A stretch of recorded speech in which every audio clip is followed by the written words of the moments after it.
En el año 2011, don Pedro León era agraviado en un proceso penal seguido por el delito de falsificación de documentos, quien al ver vulnerados sus derechos por el Ministerio Público solicita al juez de garantía tutela de derechos, la cual le es denegada, desestimación que es confirmada por la Sala Penal de Apelaciones de la Corte Superior de Justicia de Puno, sosteniendo que por lo dispuesto en el Acuerdo Plenario 4/2010 y el artículo 71 del Código Procesal Penal, el único facultado para solicitar tutela de derechos es el imputado. Ante ello, don Pedro León interpone una demanda de amparo alegando la vulneración de su derecho a la tutela procesal efectiva, igualdad, debido proceso, demanda que es declarada improcedente por la Sala Civil. Ello lleva a don Pedro León a interponer un recurso de agravio constitucional. Es así que el 13 de abril del 2013, el Tribunal Constitucional, por mayoría, revoca la resolución que declara improcedente la demanda, alegando que una visión restrictiva de la tutela de derechos sería tentatorio a la igualdad de armas entre las partes. No obstante, el voto minoritario del juez Mesías Ramírez apunta a sostener que lo señalado por la norma procesal es claro y que el único facultado para solicitar tutela de derechos es el imputado. Estos pronunciamientos contradictorios y discordantes del Tribunal Constitucional, la Corte Suprema, las salas penales y apelaciones, juzgado de investigación preparatoria, muestran la realidad problemática de si la tutela de derechos es un mecanismo de defensa a ser utilizado solo por el imputado o también puede ser utilizado por el agraviado. Hola, mucho gusto. Somos el equipo Caxas. Y nuestro lema es, si eres capaz de creer, eres capaz de vencer. Texas, mi nombre es Kelly Marimar Gamboa Chacón. Yo soy Ronald Memar Herrera Mendoza. Mi nombre es Judy Lisette Montes Caguapasa. Caxa sostenemos que el único legitimado para interponer tutela de derechos es el imputado, basándonos en el real entendimiento de quiénes son las partes procesales, en la razón de la implementación de la tutela de derechos y en un principio de legalidad. En ese sentido, Campos Barrenzuela, en su artículo Tutela de derechos en el sistema procesal, la define como el instrumento de carácter procesal que tiene por objetivo esencial proteger, resguardar y hacer efectivos los derechos que la Constitución le reconoce al imputado. Asimismo, el artículo 71 del Código Procesal Penal señala que será utilizado en las diligencias preliminares y en la investigación preparatoria propiamente dicha. El Acuerdo Plenario 4/2010, en el Fundamento 12, estableció claramente que la tutela de derechos solamente podía ser de uso exclusivo cuando haya una infracción ya consumada de los derechos que asiste al imputado como tal. En ese sentido, la naturaleza de la tutela de derechos es residual, es decir, opera siempre que el ordenamiento jurídico no haya previsto una vía procedimental determinada para la denuncia o control del derecho constitucional vulnerado. Bien, debemos afirmar que el único sujeto legitimado para interponer una tutela de derecho es el imputado, partiendo en primer lugar de las partes procesales. En el sistema procesal penal podemos concebir, como menciona Neira Flores, en su libro del Manual de Nuevo Proceso Penal y de Litigación Oral, como partes procesales al fiscal, al imputado y a su abogado defensor, ya que son estos quienes llevan a cabo la actuación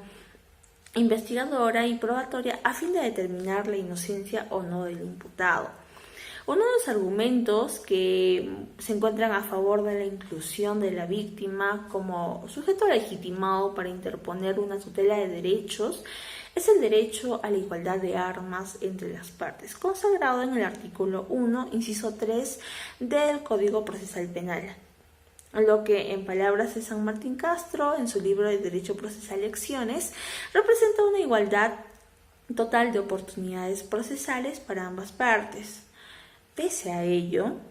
debemos entender que las partes procesales, el Ministerio Público, el imputado y su abogado defensor, es un término distinto a aquello que se conoce como sujetos procesales, que hace referencia a todos los intervinientes en un proceso penal. También debemos señalar que el agraviado y el imputado se encuentran en situaciones distintas dentro del proceso penal, pues mientras el agraviado busca se le enmienda sus intereses perjudicados, sus bienes jurídicos perjudicados, y es reemplazado en el trinomio procesal por el Ministerio Público, el agraviado se encuentra en una situación desventajosa, negativa, pues aunque tiene derechos fundamentales como el debido proceso y la presunción de inocencia, es su libertad la que se encuentra en juego. Y es esta posición y en concordancia con la finalidad del sistema procesal de salvaguardar los derechos de las partes intervinientes, que se establece garantías procesales a favor del imputado para salvaguardar sus derechos, como es la tutela de derechos. Es por esto que esta tutela de derechos se configura como un instrumento idóneo para salvaguardar los derechos del imputado, que son en mayor medida vulnerados, afectados o están en peligro durante la etapa de investigación. Asimismo, el artículo 71, inciso 4 del Código Procesal Penal es claro al establecer que cuando el imputado ve que sus derechos son vulnerados, puede recurrir en vía de tutela de derechos. En respecto al principio de legalidad y desde una interpretación literal, que es la primera forma de interpretación de una norma penal y que es suficiente para interpretar y comprender el contenido y sujeto legitimado en la tutela de derechos,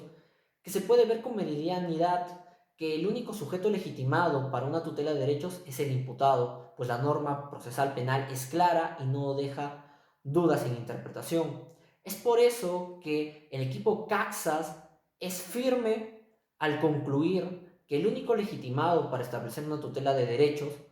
es el imputado, pues en primer lugar, como mencionamos, son las partes procesales las que les corresponde el derecho a la igualdad de partes,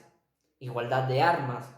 y estas son el Ministerio Público y el imputado y su abogado defensor, pues son estos los que se confrontan y los que defienden sus pretensiones en el proceso penal. Asimismo, también podemos ver que la naturaleza de la tutela de derechos y la razón de por qué se instituyó fue para salvaguardar los derechos del imputado que se ve desfavorecido en una situación desventajosa en la investigación. Y por último, en respecto de un principio de legalidad, pues la norma procesal penal en su artículo 71 es claro al afirmar que el único legitimado es el imputado en la tutela de derechos.